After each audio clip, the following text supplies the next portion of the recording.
I'm interested now. I want to ask more about teaching, but I want to ask about how you went to Japan. How did that happen? And when you say you studied Buddhism? Well, when I first went to Boston College, we had a new chairman, Father Joe Flanagan, who was a genius, and he had a lot of friends in Washington. So he got the power to influence the Danforth people. So he sat me down and said, we're instituting dozens of new courses. What kind of courses would you like to teach? I said, I love teaching courses on a single philosopher. He said, who? I said, well, Plato, Aristotle, Augustine, Aquinas, Kierkegaard, Heidegger. He said, well, we've got experts on all of those.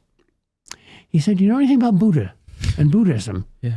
I said, no. I took a course at Yale on Buddhism, but the teacher was probably certifiably insane. I learned absolutely nothing, and he was the most eccentric person I ever met in my life, but I got an honors grade in the course. He said, good, you're the expert. Okay. I said, I know nothing. He said, well, everybody else here knows less than nothing. I said, I'm not competent to teach it. He said, well, suppose I get you a Danforth to study Zen Buddhism in Japan. Wow. I said, fine. And he did. How long were you there? 2 months.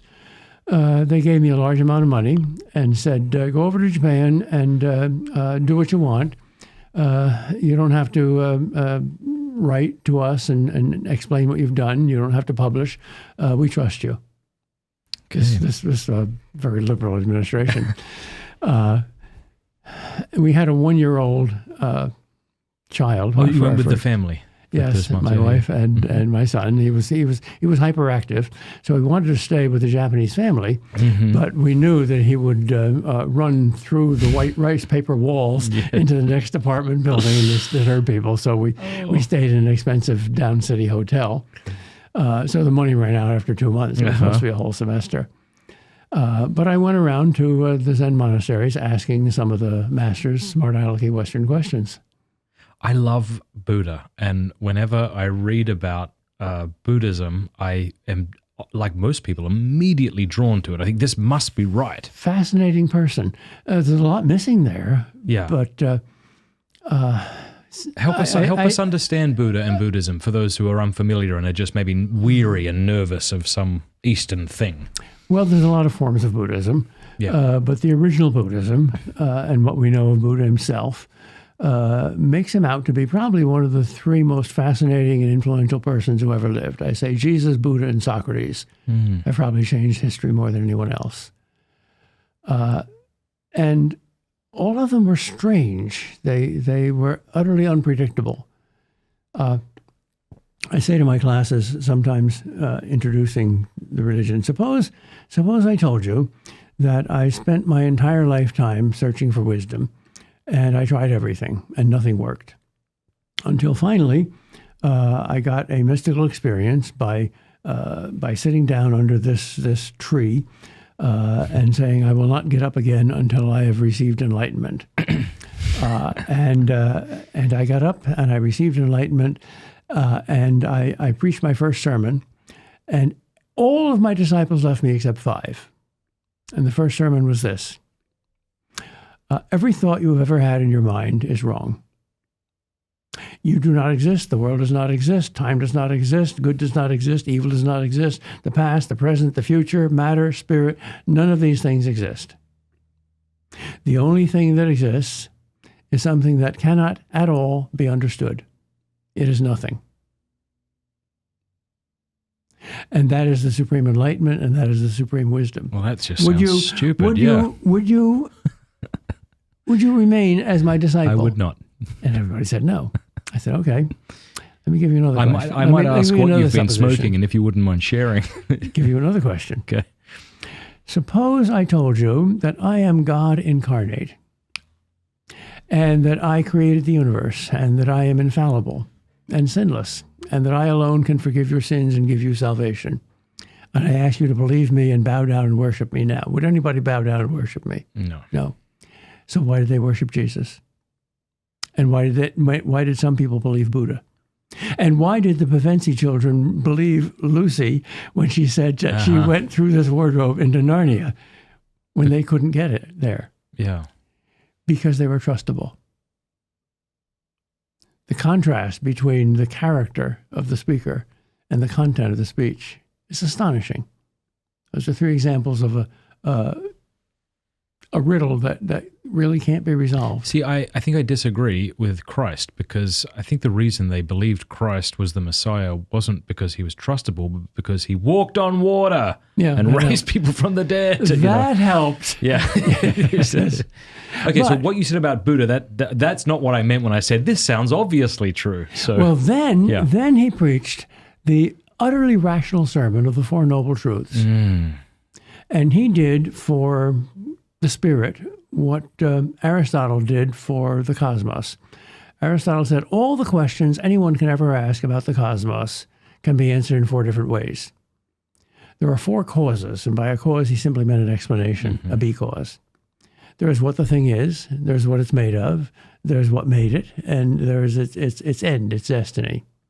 The formal cause, the final cause, the efficient cause, and the formal, material, efficient, and final cause. And that is incredibly useful. Now, if you go to medical school, you'll find that there are also four questions that you have to ask as the heart of your practice as a doctor. 1, you observe the symptoms. 2, you diagnose the disease that is causing the symptoms. 3, you give a prognosis of whether the disease can be cured. And 4th, if it can be cured, you give the right prescription or treatment for it. And that's exactly what Buddha did in the Four Noble Truths. The disease is that we all are in pain. We all suffer. We can't always get what we want. We can't get no satisfaction. Buddha is the Mick Jagger of the East. And the cause for that is that we have selfish desire. Because desire splits the soul into two halves, what you are and what you want to be, what you have and what you want to have. And that gap equals suffering. Yeah. So there are only two ways to end suffering. Either get what you want or stop wanting it. And he gives you a way to stop wanting it. And that's his cure. That's nirvana, the extinction of all selfish desire. And the way to do it is what he called the Noble Eightfold Path. You subtract your egotistic desires in each of the 8 designated areas of life, inner and outer. Very simple. How is that different to Stoicism? Stoicism is non-mystical Judaism. Stoicism also has the same observation of the symptoms, the same diagnosis, and the same prognosis, but a different prescription. Well, actually a different prognosis, because you end up in Stoicism with simply reason totally controlling the passions. You go beyond reason in Buddhism. You beyond the conceivable into something that has no name, not even the Hindu name Brahman, which is also mystical, but it's a god. But there's no God in Buddhism. Buddhism is a kind of atheism. Yeah, because it makes complete sense, doesn't it? You're unhappy because you're kind of, you desire things you can't have. But you go one step further and say, and even when you've gotten the things that you've wanted, you're still unhappy. Yeah. So who's the culprit that needs to be killed here? Desire. But how do you do that? Well, what Christ offers is a transformation of desire. Okay. Not an abolition of desire, nor a satisfaction of it. There's a third alternative. Ooh, what's that? Your desires are selfish and stupid. Okay. And sinful. So you have to get a new heart. You have to have heart surgery. But that's supernatural. Buddhism doesn't have the supernatural. There are no gods, there's no heaven, except in one very popular but heretical sect of Buddhism, the Pure Land sect, where Buddha is a god, and he will take you to the Pure Land or heaven. And strangely, Buddhists, including some of the masters I met in Japan, have a high regard for these heretics, just as Muslims have a high regard for their Sufis. And they admit that more people get enlightenment from that, or sort of westernized, personalized Buddhism, with Buddha as a god who will take you to heaven, than in any other sect of Buddhism. Thank you for explaining that to me. That's the first time I've really understood it. So desire's the culprit. Buddhism says kill it. Yep. Christ says let me transform it. Yeah. Yeah. And that's why we can say thy will be done. Exactly. Right? Yeah. Exactly. You trust your surgeon. He wants to give you a new heart. Wow. Which is why you need death. That's anesthetics. So you Because if you have an operation without anesthetics, the patient is going to hop around on the operating table and tell the doctor what to do. So he has to put us to sleep. So that's why we have to die. So, but then how does submitting to whatever takes place? There's a sense in which the Buddhist does that. There's a sense in which the Christian does that. What's the difference? The motive in Buddhism and in Stoicism is to avoid suffering. The motive in Christianity is to become like God, and that involves suffering. Christianity plunges you into suffering and transforms suffering. Buddhism and Stoicism relieve you of suffering. Okay. Very different. Wow. Now, you said these folks were surprised that this heretical sect of Buddhists find enlightenment. How does one decide or determine whether another has reached enlightenment? What does that look like? What's the litmus test? It takes an enlightened person to judge an enlightened person. And in most Japanese Buddhism, they use koan puzzles to test that. Wow, okay. And koan puzzles are not solvable. Define the indefinable Buddha, or what was your original name before you existed, or how would a man get a goose out of a bottle if he fed the goose each day through the neck of the bottle until it was too big to get out through the neck of the bottle. Come on. And he didn't want to break the bottle or kill the goose, but he got the goose out of the bottle. How did he do it? And most students try to figure it out, and some are very clever, and they say, well, it's a parable, it's symbolic. The bottle is the ego, and it's transparent, so it's really an illusion. And the goose is the enlightened self, and there exists nothing except that enlightened self, the Buddha nature. So there's no problem. The goose is already out. And that's so close to the truth that if you give that answer in a rational way to a Zen Buddhist master, he will say, I now give you permission to commit suicide. You are hopeless. You will never attain enlightenment. That's the stupidest thing I ever heard. Wow. Because the right answer, the answer that gives you enlightenment, is something like this. The goose is out. What does that mean? Nothing. Okay. Good. Just want to make sure. I'm trying to look up koan puzzles. You demonstrate that you have enlightenment rather than talk about it. You demonstrate that you have it. That's interesting, these koan puzzles. Do we have something similar to that in Christianity without meaning to? Yes, the Sermon on the Mount. Oh my goodness. It's not an intellectual puzzle, it's a moral puzzle. Yes, it is. But what Jesus does is make the law absolutely impossible. Yeah. The Pharisees were the liberals of their day. They made life easier. All you have to do is obey the letter of the law, 613 of them, and be sure you don't walk 1,001 steps in the Sabbath, just 1,000 steps, and you'll get to heaven. I wish it was that and easy. You just know. Yeah. You have to have purity of heart. You have to love your enemies. You have to love your enemies. Wish Impossible. To be poor. Yeah. Impossible. Like a koan. Impossible. So the strategy of the koan is the disciple bashes his head against this wall, this impossible wall, and the wall doesn't fall down. But something happens to your head. Your brains fall out and your mystical self comes up instead. In fact, one of the Roshis... what does that mean, Roshi? A Roshi is a guru, okay. a Buddhist guru. It was in a monastery, and it was lunchtime, and they had already had their lunch because they rise at 4 or 5.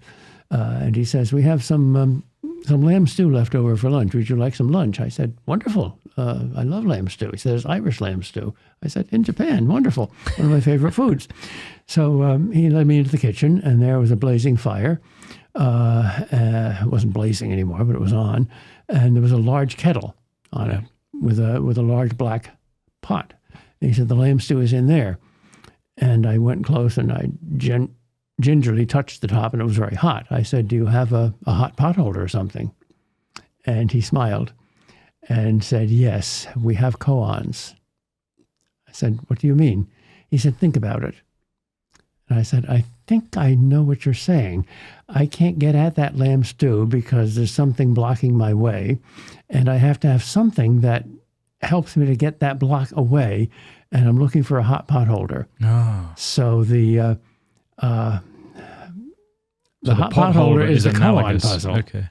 He said, exactly. Oh. Now, Jesus gives us a koan puzzle. It's the 10 Commandments. interpret it as be ye perfect as my Father in heaven is perfect. You can't do it. Yeah. But you don't bash your head up against the wall. You bash your will up against the wall. And my will be done gives up and says, I am absolutely hopeless. I can't do it. All my hope is in you. You have to do it. And Beautiful. God does it. Yeah. You know, Aquinas in his commentary on the Beatitudes says, you know, within here lies all of human perfection and happiness. Yep. And then he says, you know, happiness is found in 4 ways, you know, and all of them are wrong. And not just the things you'd expect, you know, like money and sex, like, yeah. But goods of the soul, no, won't be done. Goods of the body won't be done. And that's an interesting one because I do feel like this cult of the body is something that we see a lot today. People talking about, you know, reaching your potential physically and being in the gym and being as fit and as healthy as you can be. But he uses this great analogy in the Beatitudes that the body is like a vessel, not in the sense that it's the dualism, but it exists for something else. I mean, suppose I said I have a boat and you say, well, where do you take it? Oh, I don't take it anywhere. I keep it in the harbor just because if I take it out there, might get knocked around. That's stupid. And so, okay, suppose you could have perfect health. The question is still, then what? What is the point? I love Aquinas' argument against bodily goods as the supreme good. All you need is a trip to the zoo. Watch the animals. Yeah. There's some animal that excels you in every bodily activity. And yet there's no animal that excels you in happiness or, for that matter, in misery. Therefore, happiness cannot be identical with bodily goods. Yeah, that's a good point. Hey, thank you so much for watching. Before you go, do us a favor, leave a comment, let us know what you thought of the video, like, and subscribe.